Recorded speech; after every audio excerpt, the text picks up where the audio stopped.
Moo and good evening, everybody. Welcome to the Pink Tron. I am Brent Robinson, and we have a pretty supersized looking group tonight. You know what we're going to start with? We're going to start with Tatum Jewel because we don't want to end up with him doing the extra huffing and puffing. So Tatum, why don't you tell everybody what you're drinking and why? So funny enough that this time of night I don't have an alcoholic drink. It's only electrolytes.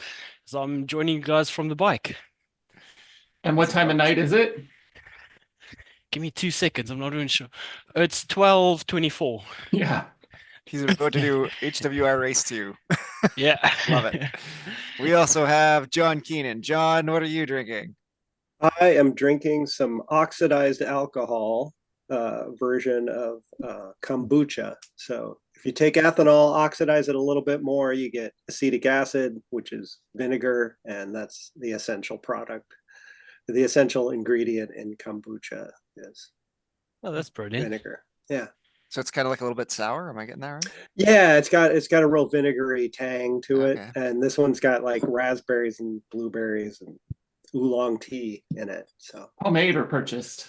this was a purchase. This was Dr. Brew. Nice. Yeah. Very Yeah. cool. Nice. Cool. And that voice you heard was Sean Fogenberg. Sean, what are you drinking? I think I've had this on the pod before. It is Lagunitas Brewing Tiki Fusion Zombie Inspired IPA. Orange lime, grapefruit, and allspice. Yum. Nice. That sounds great. That's like the high ABV one, right? It's tall boy and it's like 12%, 10%, yeah. 10%, double digits. Nice. Tasty and alcoholic. That That is brings us almost to. Oh, go ahead, John. that's almost a barley wine. Yeah, we're getting 10, up there, 11, yeah. 12%. Yeah. Approaching. And that brings us to Chris Greenland. Chris, what are you drinking?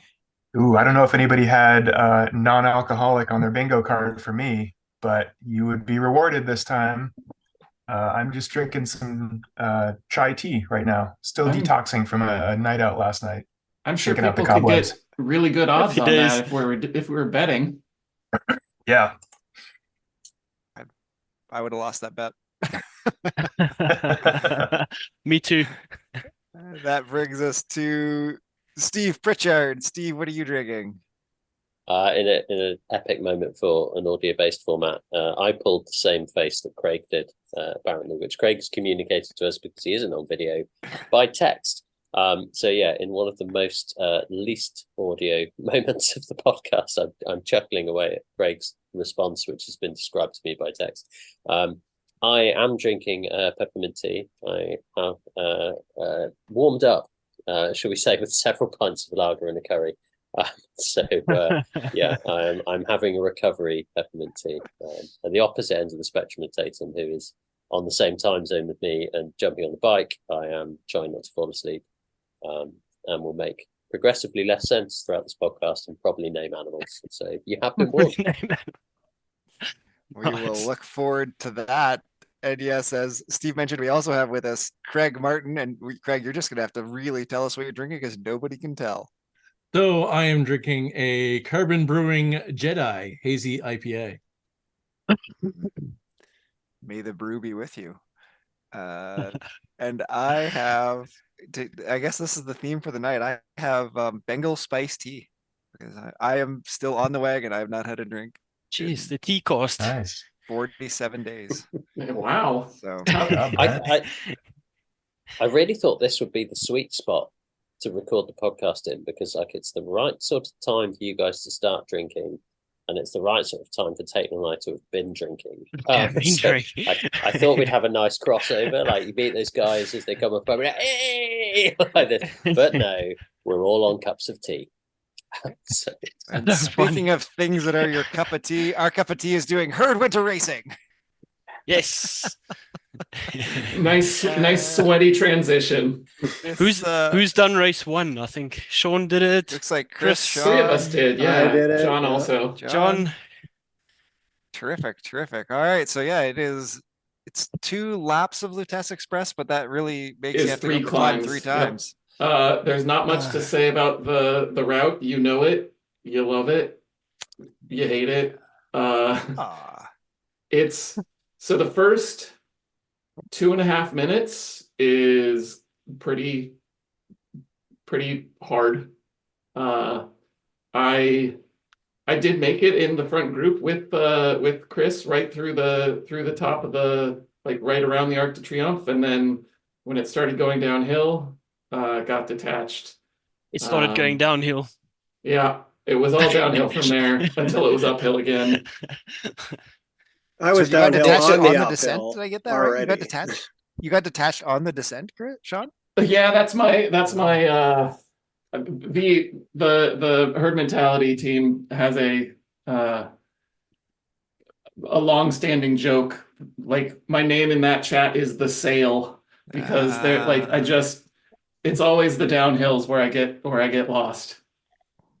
I think this is one of the courses where you most notice the CDA, increase of the cobbles, that if you can keep the power on around the Arc de Triomphe, especially with the Test Express, like, it's hard up the climb, you're quite cooked by the top of the climb, and if you can keep the power on down that descent, like, the CDA is making a big difference, isn't it? I was doing 300 watts around the top, but apparently I needed 350. Oh, Yeah, it was just power on the whole way. It was insane.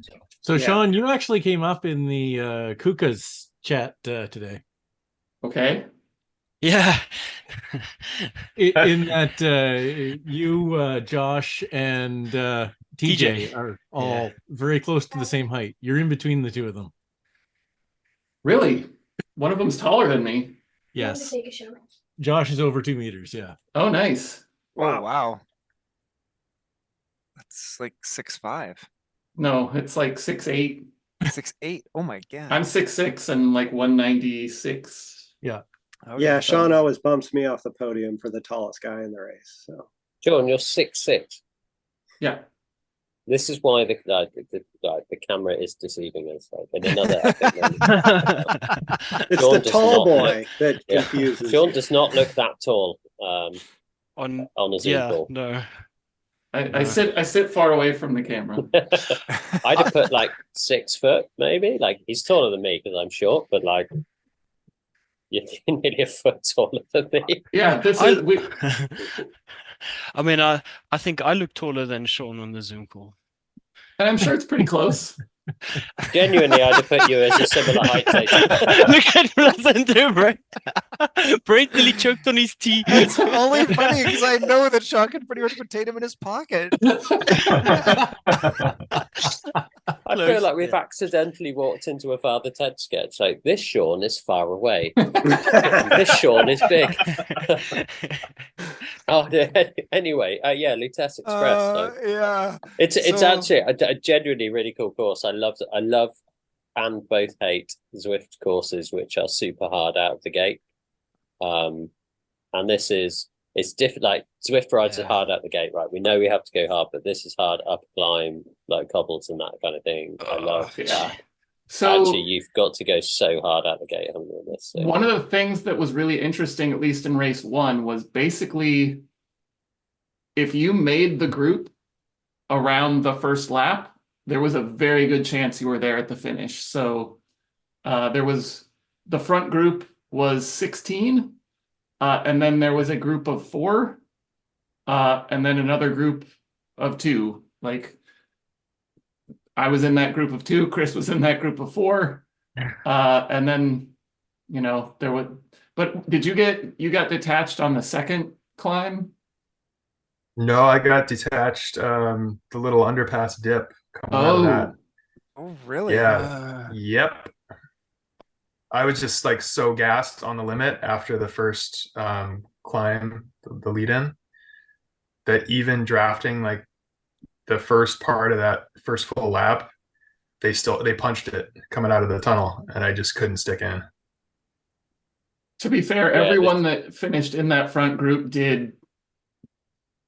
I was gonna say, like, it's not, well, sure, Meadow was 3.8, but 400 watts, or no, 340 watt average for 22 minutes. Like, those are 22 minutes, 340. That's like my best. And nobody came backwards after that. Like, Scott Anderson came backwards. He's the only one that got detached out of it after that. Like, nobody else got gelled.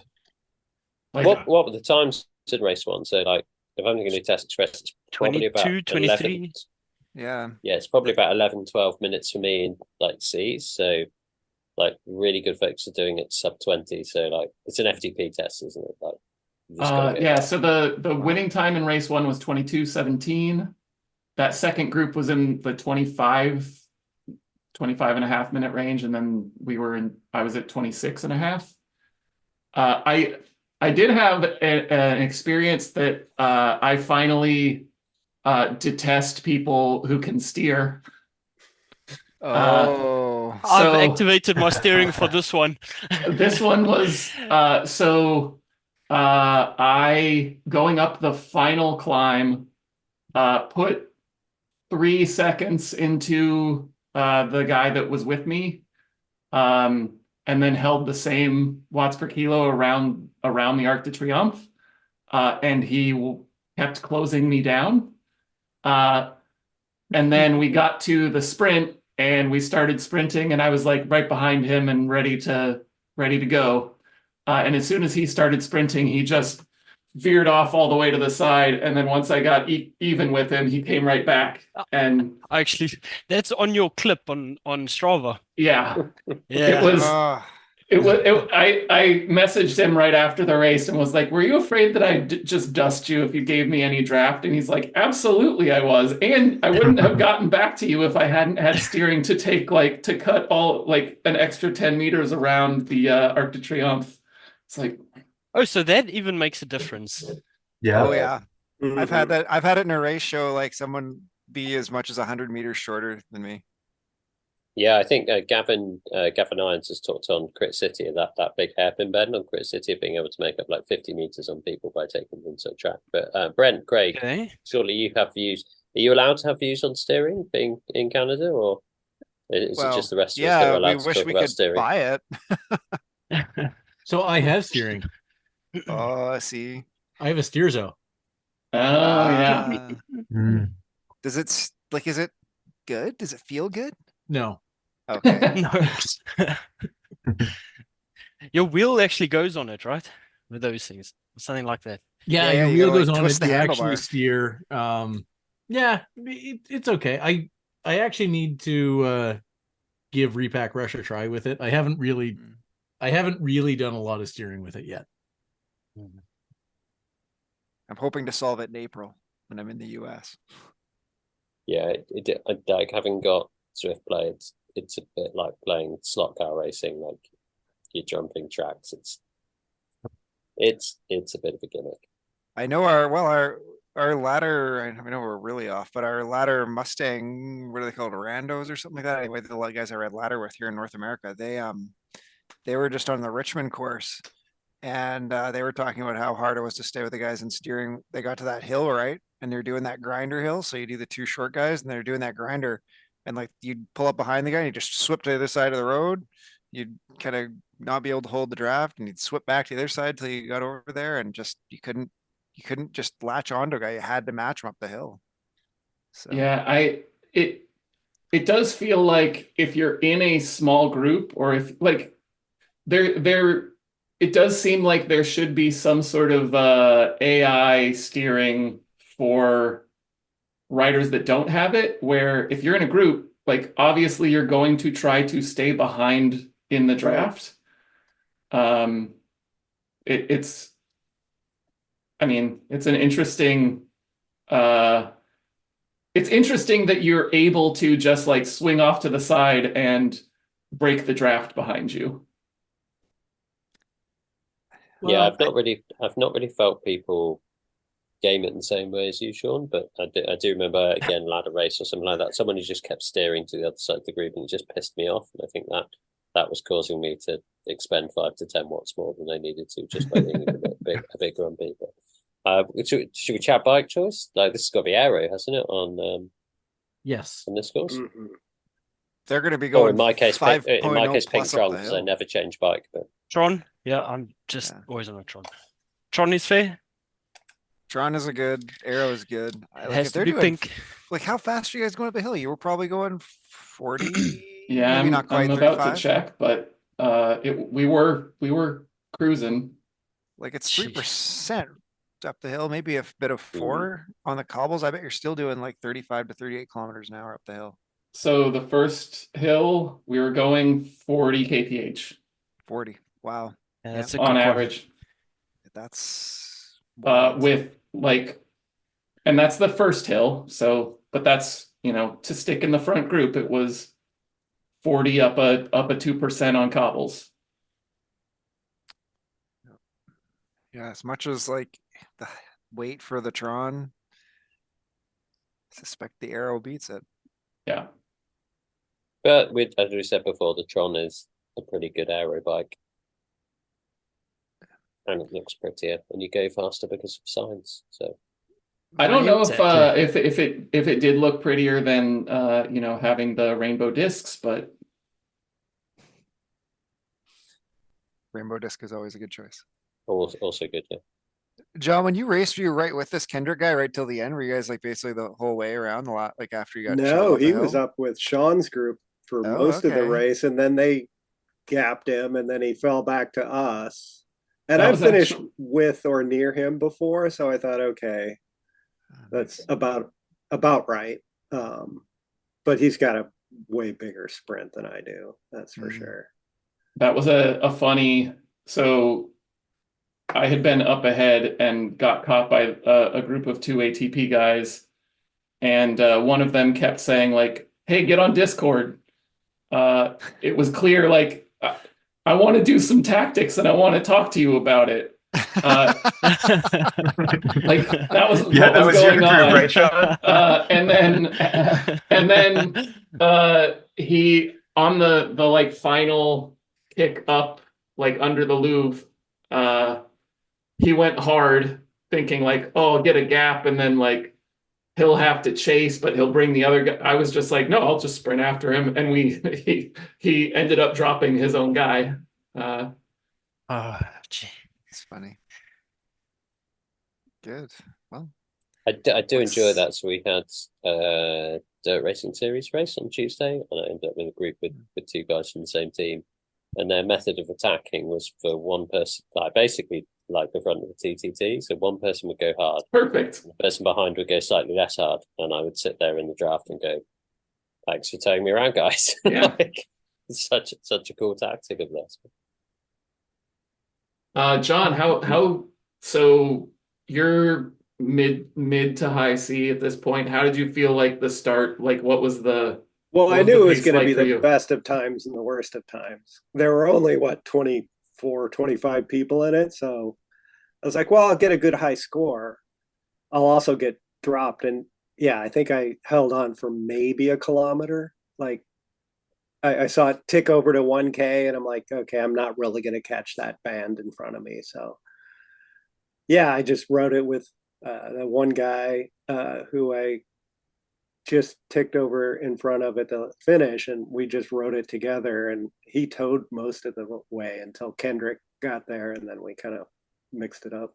Yeah, it's crazy that, you know, the guy who finished second to last on Zwift Power did a 3.4 for 20 minutes. So Yeah, like where are the D's? They're not in this race at all. yeah, and like they're doing and like HBR. Yeah, and a 294, like not a Yeah. like a 50 kilo guy either. right. I find it, but this seems to happen a lot on Zwift rides. There's people, I don't know whether they missed the start time. I don't know if they've missed the memo that like the first minute to 2 minutes of a Zwift race is hard. Like I'll go out, I'll fire out, and then I pop and I sit at 2.7 threshold, 2.8 threshold for me.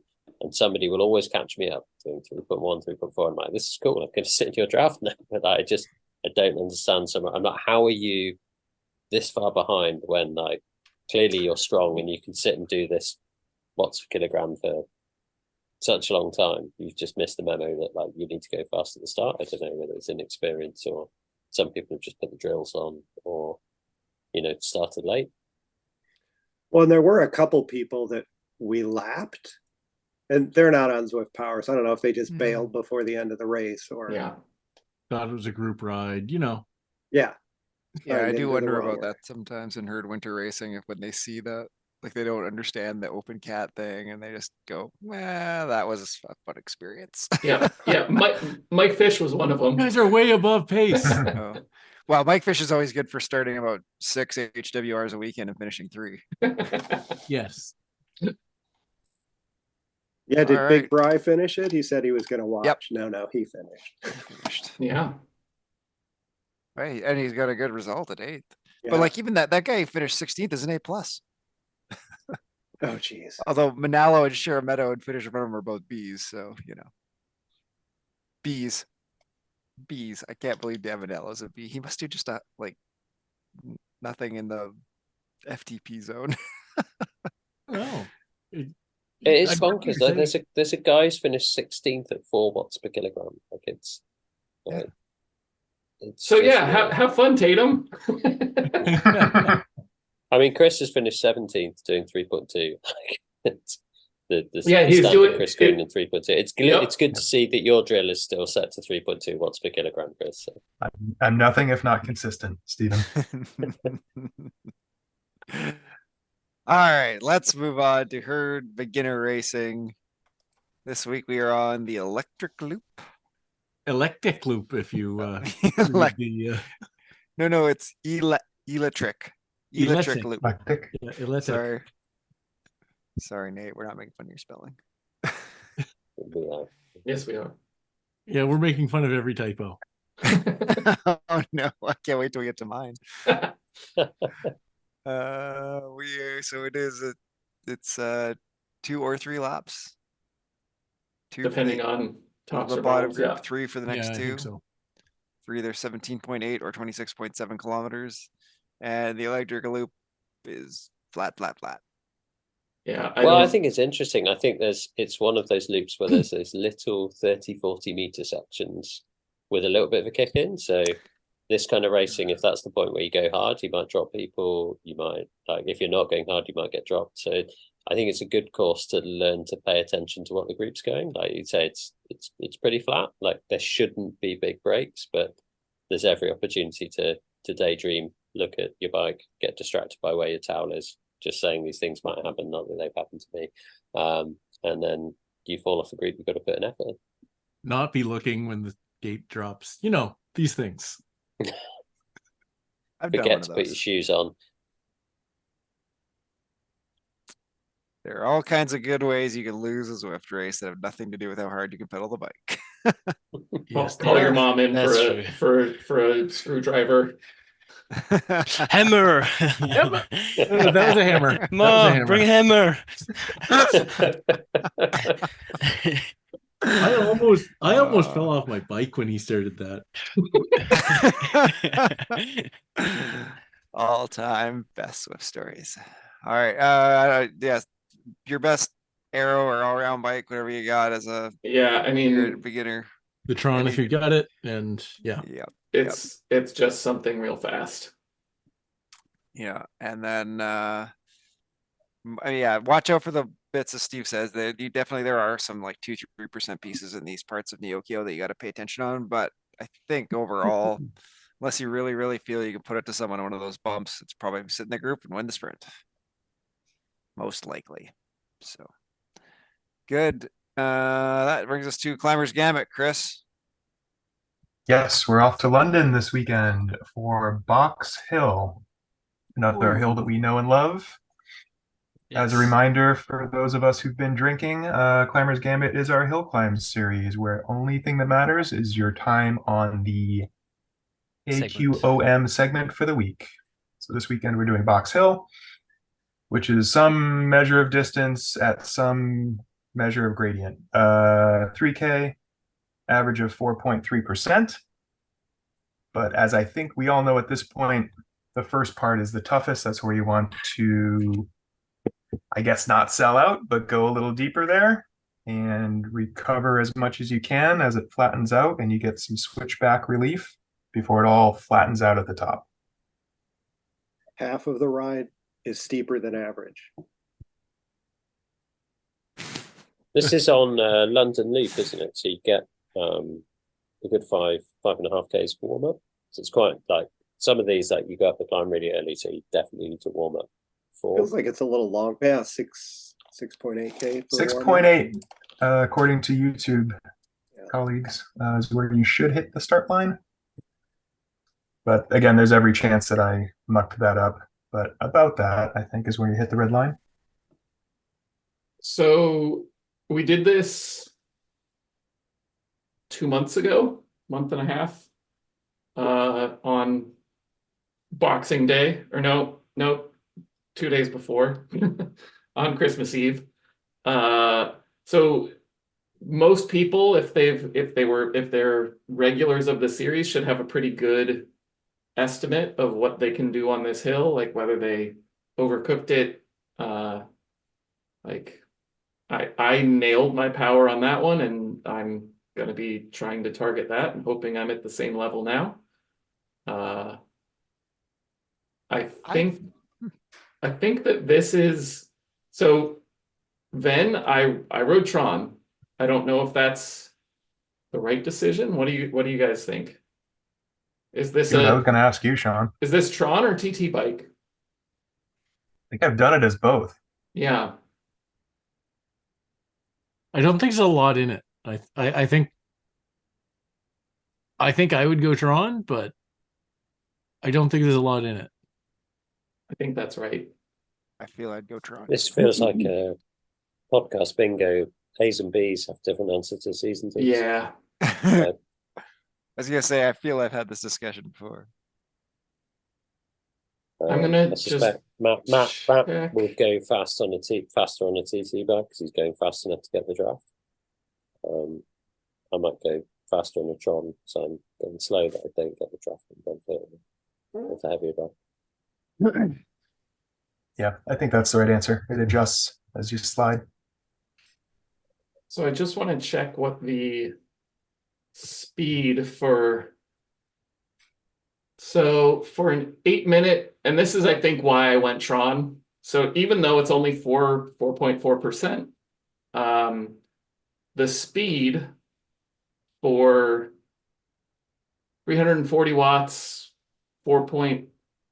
about 4 watts a kilo, is still only 13.8 miles an hour, which is like 22K an hour. Yeah. Which isn't enough to justify the TT bike to me. I think if Probably you're not. doing a 6-minute effort, like, yeah, TT bike, great choice. But I think that's right.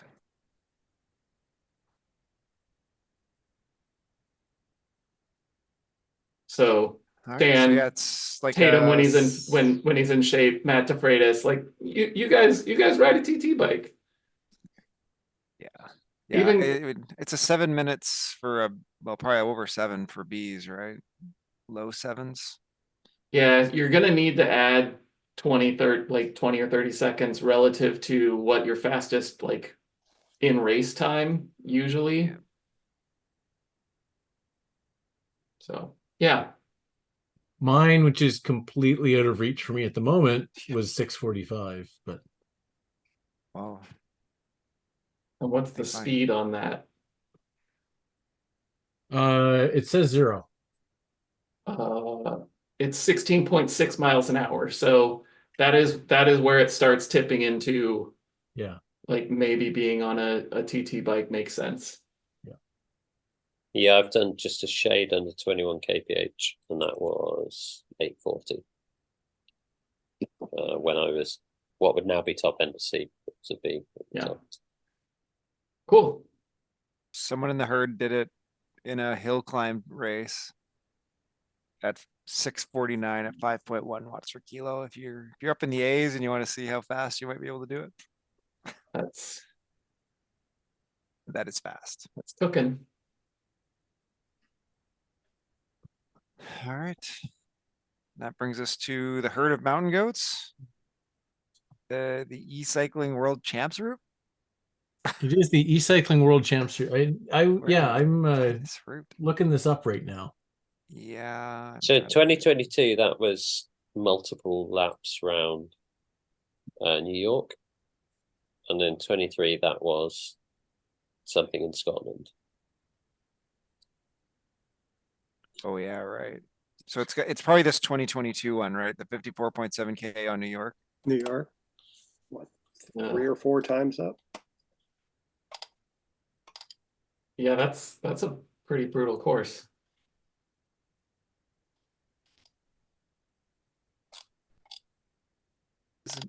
Does the Swift Insider one not have the elevation profile? It just has the distance. Oh, it looks like you go up it's 3 times. 2.5 laps of Knickerbocker. There you go. You end at the top. Nice.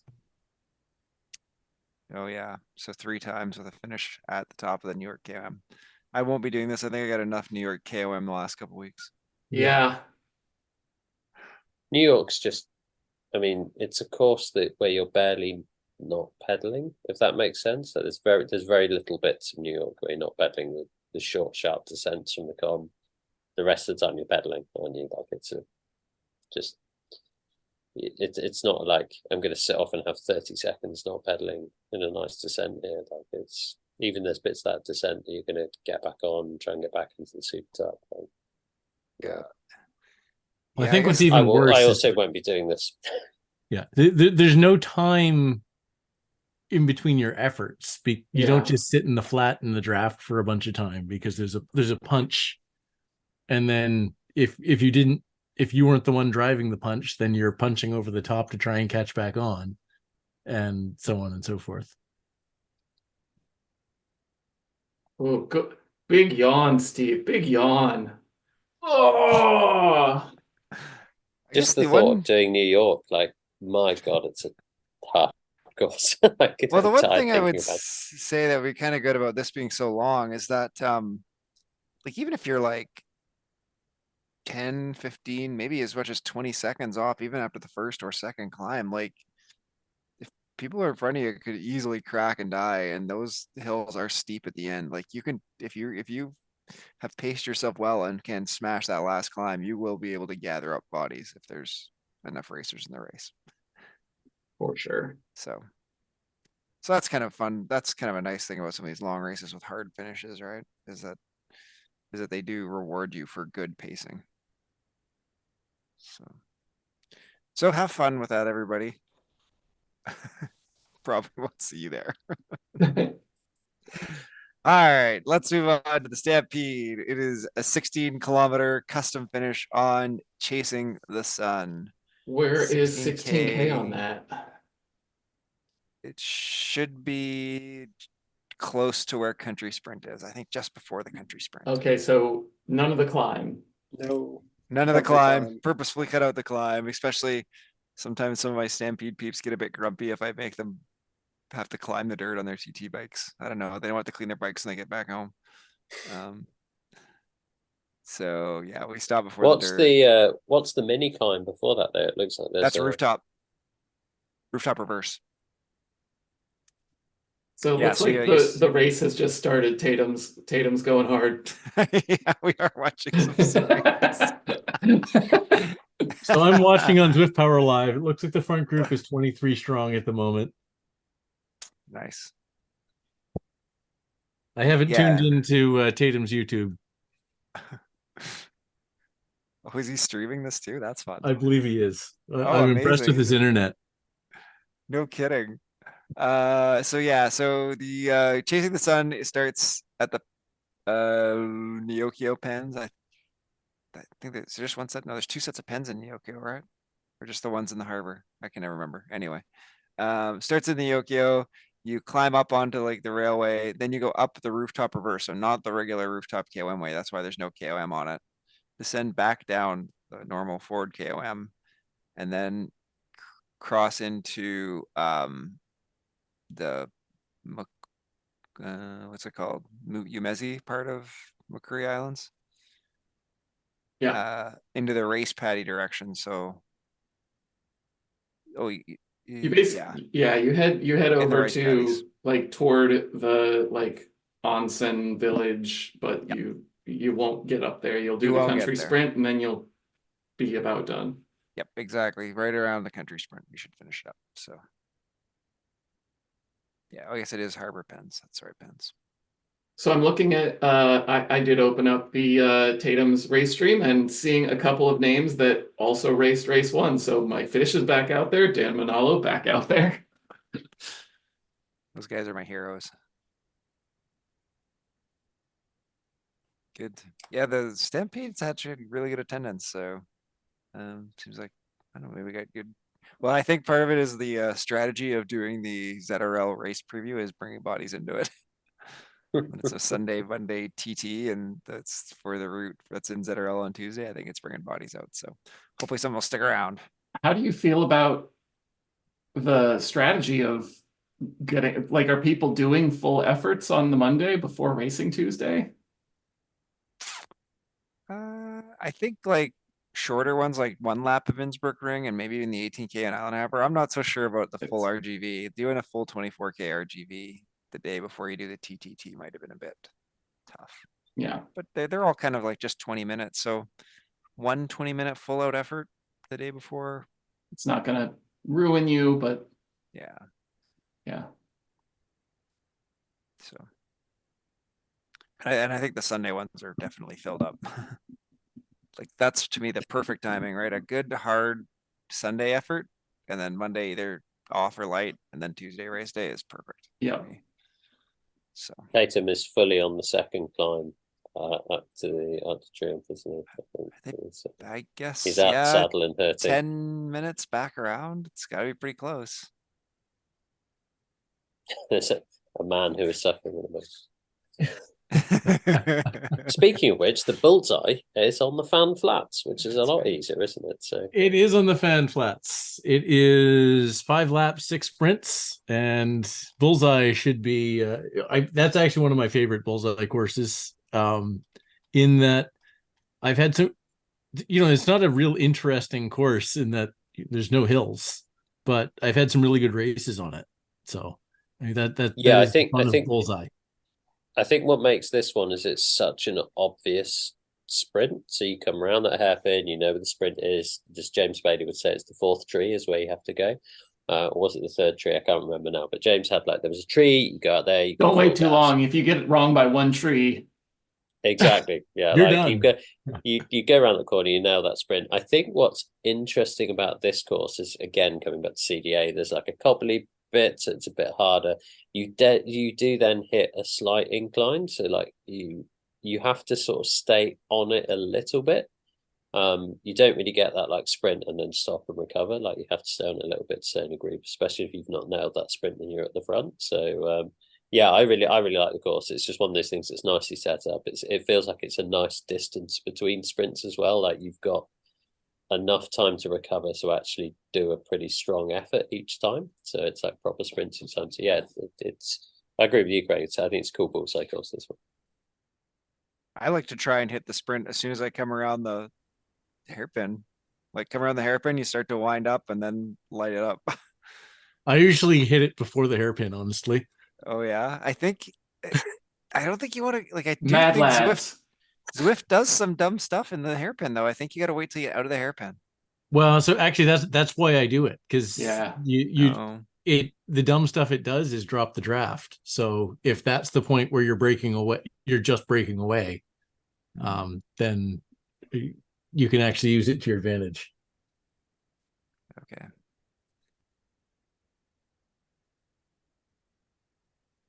Interesting. Well, tell us all your stories about how you managed to win your sprints in the bullseye by waiting Guys, for the 3rd tree. I just want to say, this is horrible. Yeah. This sucks. Oh, There'll be holy croissants cow. and cafe au lait at the finish line, Tatum. You guys can be very glad I've had this on me. Maybe some absinthe. This is the argument against racing at 1 a.m. Yes. I mean, it's a good job Ireland beat France in the Six Nations. Otherwise, Taitem you'd have nothing nice to say about France if you guys had lost the rugby as well. He's shaking his head. So yeah, it's another flat course. Take a fast bike, isn't it? Oh yeah, or the Tron, because arrow. that's super fast. Yeah, absolutely. And then, yeah, next week, just in case you're listening to this after Friday, Saturday, Sunday this week, Herd Winter Racing next week is Ocean Lava Cliffside Loop, and Hurricane Oh. Racing will be back to Tic Tac. So, OLCL is a great course. It's a great course. It's a rough one for HWR. There's a It's lot hard. of yeah, It that's is hard. for anyone It's- who's not a front grouper, like that's one where it is just hard enough that they're like it's just easy enough that there are people that are like, maybe I can hold on another minute. And it's just a lot of like struggling and hoping you don't die. So, good HWR course. It's a great HWR course. oh yeah. And that it is hard enough that, it does pay off for Yeah. big guys a bit too. But on the other hand, it's, if you're not one of the big guys, there's a lot you can do to, stay in the draft all the way to the foot of the climb, hammer that climb and get into a group with the fastest guys you can. And yeah, you can do a lot to maximize your results. So I think that's actually the course that I have my best ever 20 minutes on. And I think it was the 20 minutes was basically through the bypass. Yep. And I think it was in an HWR. Yeah. Bypass is terrible. That's amazing. But yes, it's terrible. All right. What do did we pick a topic for Nope. Reveal the Horn this week? Absolutely not.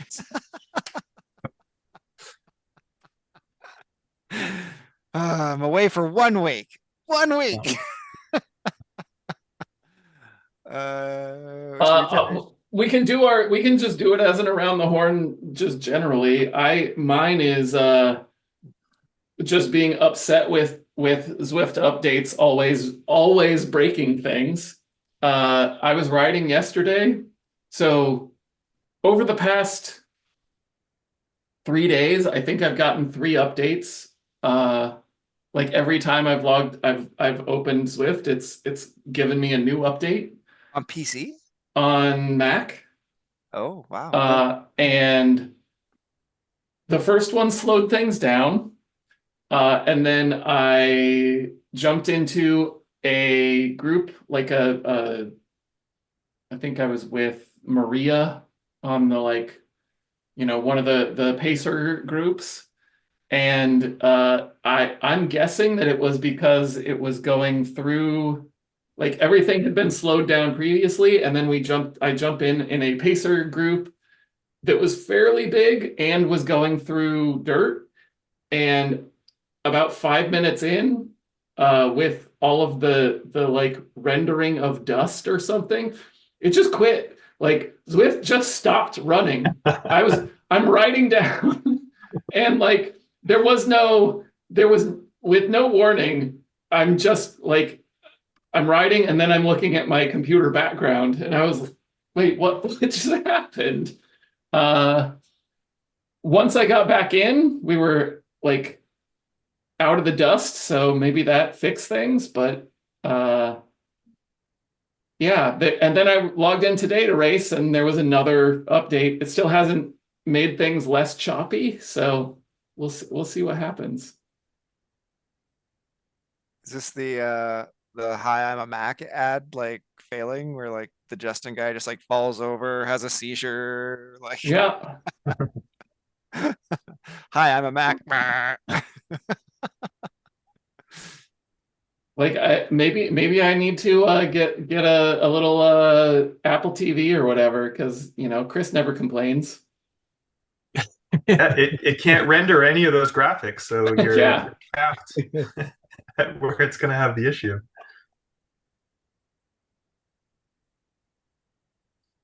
They're Justin Long. Justin Long was the name of the actor who played the Mac in the I'm a Mac campaign ad or TV ad. For those of us who are old enough to remember Macintosh advertising campaigns from apparently 2006 to 2009, according to Wikipedia. Oh, that's more recently than I would have thought, yeah. actually. Yeah. So, yeah, I guess I haven't used Zwift in the last 4 days, so I'm sure when I go to ride HWR or do something later, I better make sure I I take Steve. lots of time for updates. Steve has now changed his background to the Macintosh spinning wheel of love. Right? Isn't that what it's doing? It just wants you to like see this spinning wheel of love forever. The beach Tatum ball. Tatum's 100% of the finish. good old beach ball. No, so Tatum is just starting the third climb. Yeah. Oh goodness, Oh, that That's looks what I meant. But terrible. with the front group still. So I was about to ask who this Lucas Conley guy is, but apparently I'm the one that should know. why is that? is it Is he a Because he's BMXer? pedals connected because he again, lives in Ottawa. Oh, according okay. to Strava. Is he connected to your pedals? So, Oh, this is the leader in the race right now? is this one of your 27 Swift He's got Aiders an who's orange again check great? mark, so he's a guy in the Anybody, elite group with an orange check mark. So I'm not sure who he is, but anybody else with any around the horn what's annoyed you about Swift this week's? I was going to say, Sean, um, that's really pulling us back to the, Yeah. the original Pink Tron. What's annoyed us? I think Swift this week. I think so. We talked on the chat about doing and we should definitely do a show of like things we've learned about Zwift, like 5 things that would make you faster at Zwift. Just people doing dumb things in races. Like the last couple of races I've had, like people put you up, and there was a guy a couple of weeks ago who would continuously attack. So my threshold was about 2.8, 2.9. Would continuously attack at 3.9 for about 10 seconds and settle down again, and everyone would just settle back up to them. And you could see this person getting more and more annoyed, and they kept doing so many attacks. And it's like, dude, you're going to attack. I almost went to mess them like, if you want to attack, just in attack. You're just going to have to go hard 15 seconds and then settle down to threshold. And then like it comes back to a familiar rant of like, there isn't a way to easily onboard people in the game so they learn the draft mechanics, so they learn the attack mechanics. Like, wouldn't it be cool if they could do stuff with the bots, and you could do stuff with the pacer bot, like join this pacer bot who will like walk you through a race? Well, not walk you, they'll ride you through a race, but who would take you through a race and at different moments in it. So yeah, people doing dumb things in races who really don't understand mechanics, I kind of forgive that a bit more. But the thing that's really wound me up the last couple of Zwift rides is people that suddenly appear like from 5 minutes behind, who are doing like a watt per kilo more than like all of you are doing in the group are doing, and you're just like, what have you been? Did you start late? Like, did you? And this has been in like ZRL and like racing series that are like proper racing series. You're like, what has happened? Like, why are you here? Like, did you not understand there was a fast start? Why are you not at the front? Like, stop being good and behind me and confusing my brain. So, yeah, people who are better than me and are behind me have annoyed me this week. There is a lot to learn on Zwift. I just got a good friend of mine. I went over and set up her trainer. She bought the Zwift Jet Black trainer like a week before they discontinued it. I felt bad for her, but I set it all up. She's not a mechanic-y person, and she is just pinging me relentlessly with questions, which is great. She's like, "What's this blue bar here?"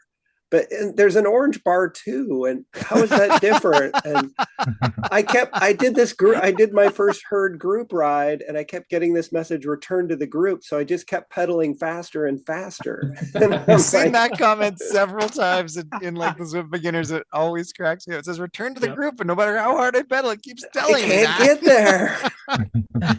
Yeah. I never thought of it that way. All right, Tatum's in the final sprint. Yeah, I could tell he's about to pass out. All right. This just looks horrific. I think as part of the Around the Horn, we're gonna get the like post race assessment of. We got the mid race assessment of this is horrible. Yeah. But I've got one while he takes a deep breath, and I think it is Brent good at TTTs or is he lazy? Or is it the same thing? Yeah. Well, this is the For thing. fuck's So, sake. Wow, Tatum finished 6th. oh wow, good Well job, done. Tatum. Oh, Well done, Wowzers. man. Well done. I'm near death Oh, now. boy. Here we go. Oh, good job, Just get my Tatum. race back. Yeah, I'm gonna mute you. You can swear more later. So, All right, so so here's Brent. our last WTRL Mustangs TTT. I finished in like the group of 4, give or take. Like we kind of had a bit of a split in the last like climbs out of the intestines at RGV, but I finished 3rd on our team, and I did 305 watts at, or sorry, 292 watts at 3.4 watts per kilo.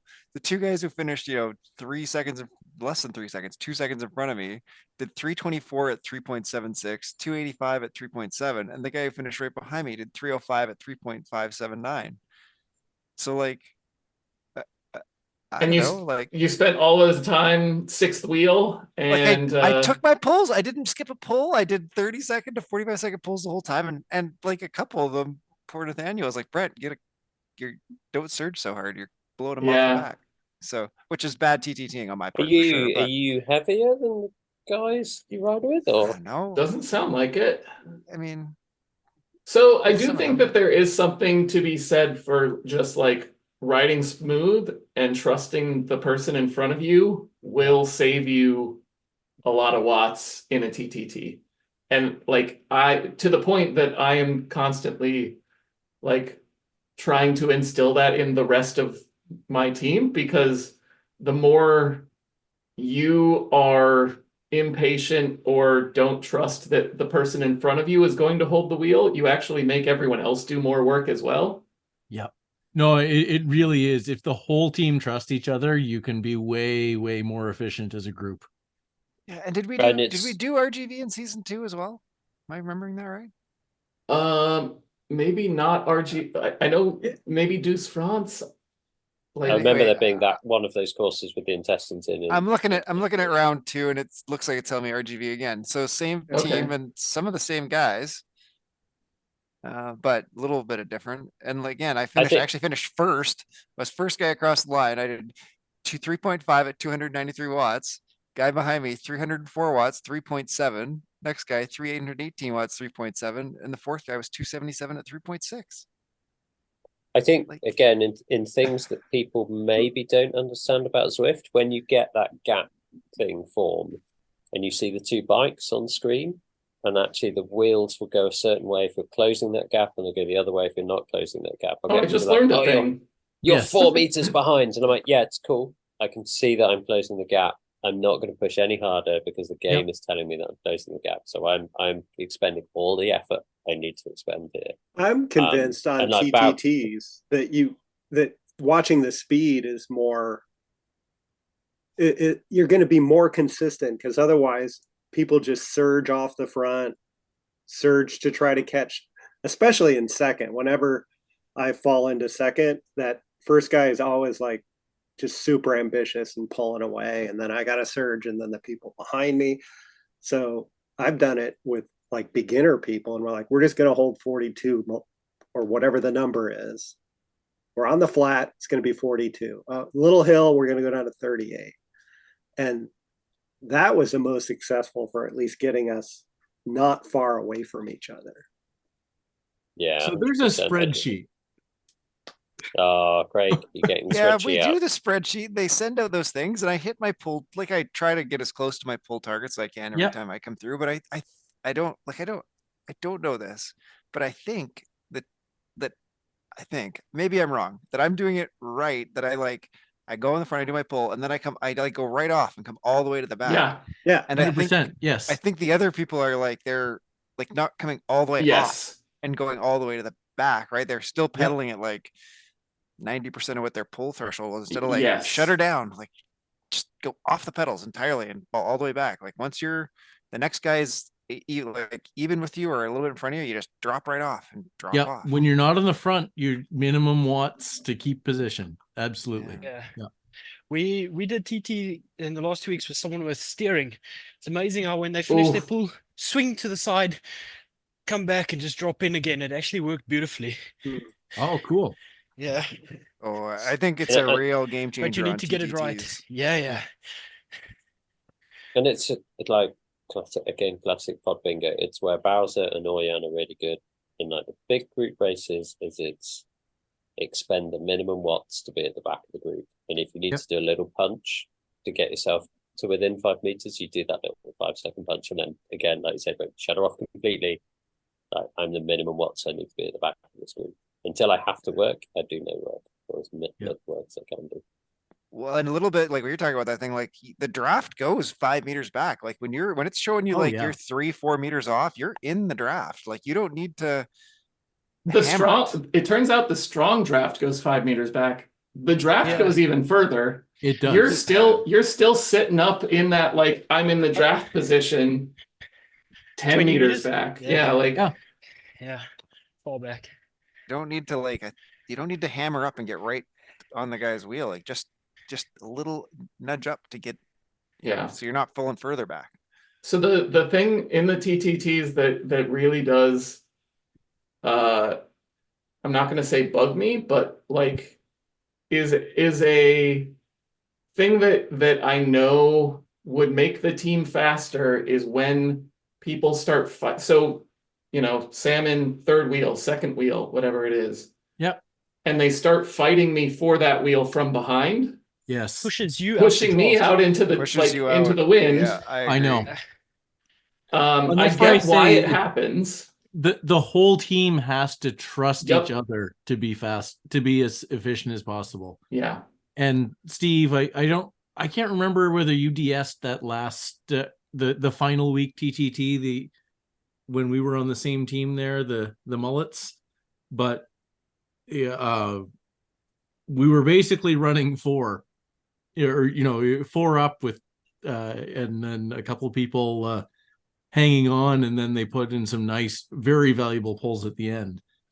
But it was me and Becca and Matt and Orjan, and it was just bang, bang, bang, bang. And we were 1, 2, 3, and then the other 2 guys were kind of 4, 5 and providing extra draft, and we drop right back to the back. But then after the next guy dropped to the back, you'd start to pull up into position 3. And it actually worked so well.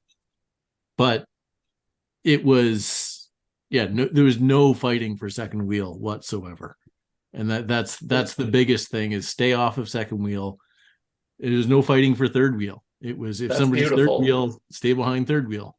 Yeah. And it's taking advantage of weight differences in teams as well. So I remember being in a team with Ernst, who's a big guy. He does big watts, and Ernst just came past us on the descent, and we're like, Ernst, you're in the front. You just do your turn now, because all I'm going to do is work hard to get past you to then do my turn on the front, which is hard. And you're at the front. You just work. Can you sit on the front and work? You've got free speed to get to the front. Let's just use your free speed. Yep. Yeah. Well, we used to deploy the Ben in the quokkas. Yes. Yeah. There's all sorts of ways to optimize TTTs and stuff. I just it like that was the second one in a row that that I was like, why are my watts per kilo so much lower than the rest of my team? Like I feel bad about it. Like I feel like I'm not doing my part. But if you're doing your pulls, you're doing your part. Yeah, that's it. You finish at the front, you take your pull every turn. And if you're I think that is mostly the case. If you're doing your pulls, you're doing your part, but also you can't just sit 6th wheel and then do your pulls and be doing your part. Oh yeah, no, I'm pretty. No, I don't think you're doing that. But like that is like that's the counter example to if you're doing your pulls, you're doing your part. Yes. Yeah. This is where I would have a quite genuine question for you guys. Where I've struggled and I've gone a bit off TTTs with teams is I think people don't understand you have to go right off the gas. So if you're on the front, your job is to make sure you are then at the back. And that means you go as slow as possible to be at the back. And if you're going fast and you make me work harder to get into 5th, that means that the person 4th has to work harder, the person 3rd has to work harder, the person 2nd has to work harder, the person 1st has to work harder. So your job is to, like, as soon as you come off that pull, your job is to be at the back and make sure you're at the back. And if that means you drop slightly off and then you up the watts gradually to get to the back, that's cool.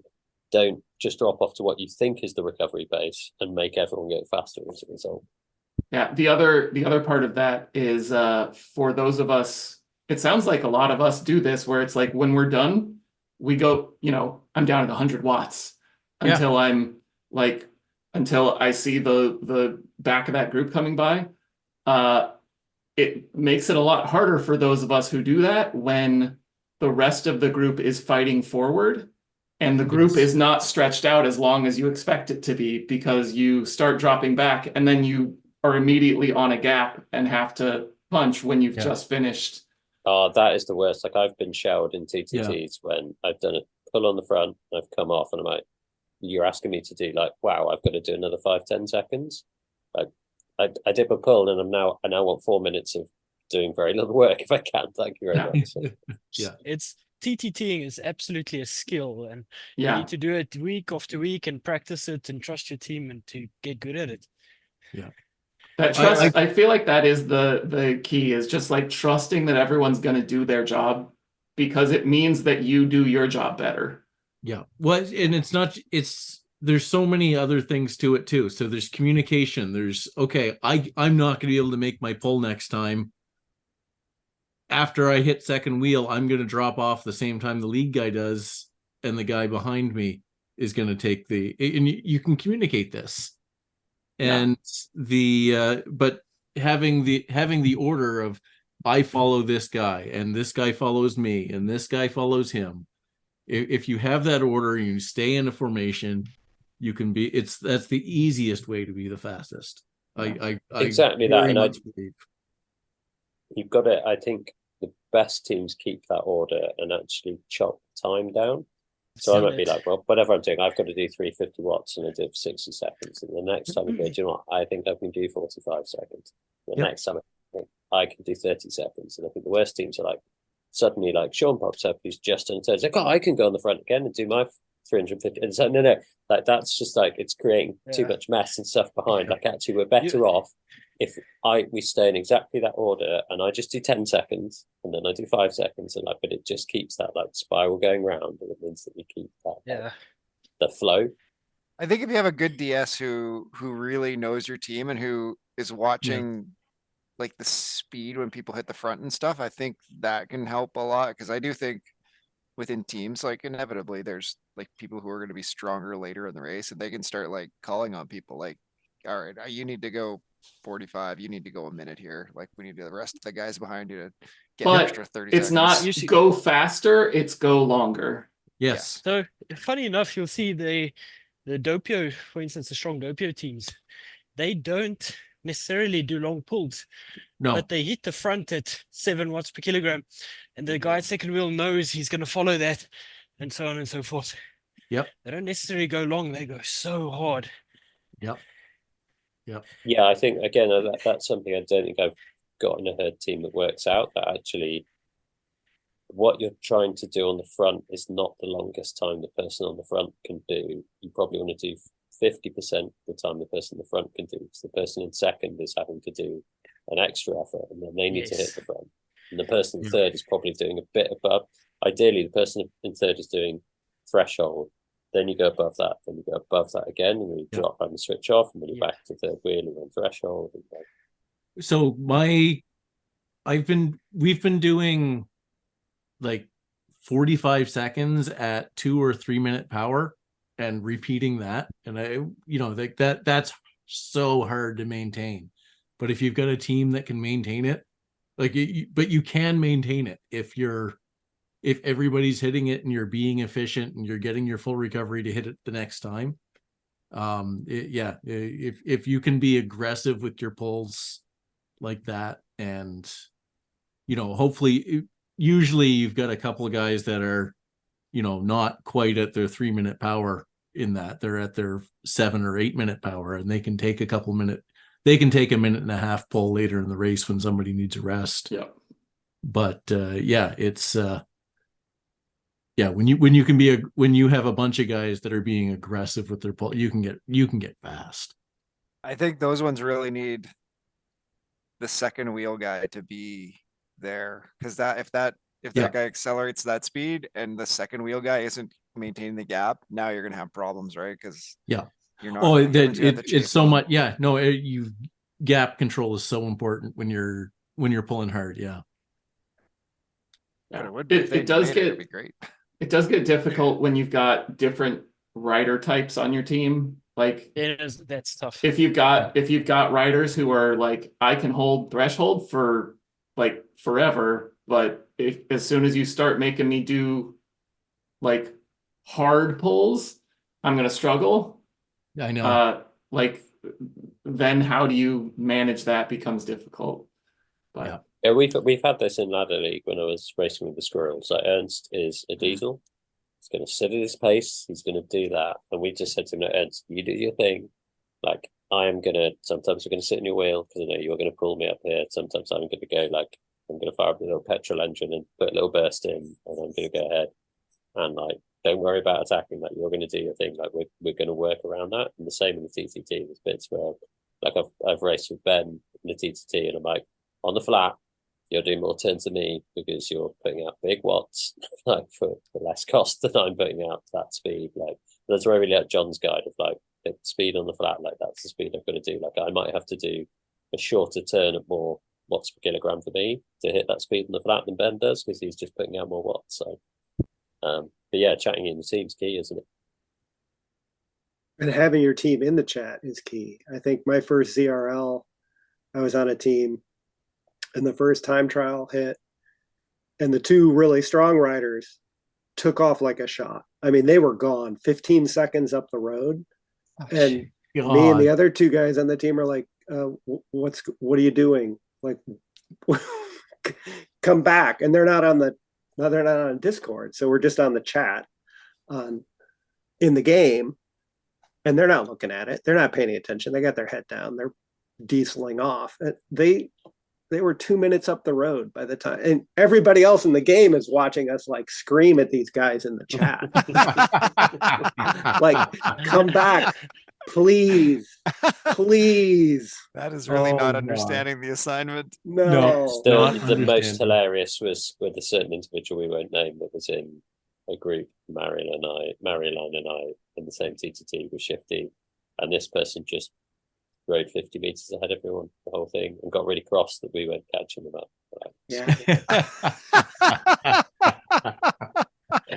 We're like, we're back here. It makes such a difference. Again, early ZRL, it was the course we did. I can't remember if you did a couple of laps of hitting the leg snapper and then went up the climb. But Marion and I were on the same team and a group. We're chatting on Discord, and we're like, actually, this is like easy threshold for us. We could see a group ahead, right? Let's just do 30 seconds, 3.5 watts on the front, swap it around. And the two of us just did mini TTT work. Like, again, that trust. We've done TTTs together before. Caught the group ahead of us, and we're like, cool, we're in the group ahead. Like, we can sit off again. Like, you only do that by chatting to each other, don't you? So get on Discord. It's fun. Shenanigans are also fun. We've done shenanigans, we've done teamwork. Like, we've all got cool experiences there. I guess before we finish up, let's get the post race assessment. I was just gonna say, Yep. how's it? You cooled down now, Taitem? In hindsight, do you regret life choices, or? Yeah, no, I'm happy again. Is this I was smiling again. Is this the part where I tell you I checked the race 2 finish times against the race 1 finish times? Do you want to know? Race 1 was like a minute faster. Yeah, 50 seconds. Yeah, I didn't. Oh well. I'm sure it was still very hard. Don't get me wrong. It's just that even just underscores like race 1 must have been like just damn. For such a strong, ridiculous. For field. a current might have made that mid group. B, yeah. For a current mid B, I was near death. Yeah. Yeah, you have gotten back to finishing with the front group in the sprint real quick. Yep. It's taken a bit, but it's nice to be able to go again a bit. A long way still to go, but it's getting there. Well, you were almost 2 seconds ahead of Ewan, so. There we go. I haven't ridden with Ewan in ages. That was good.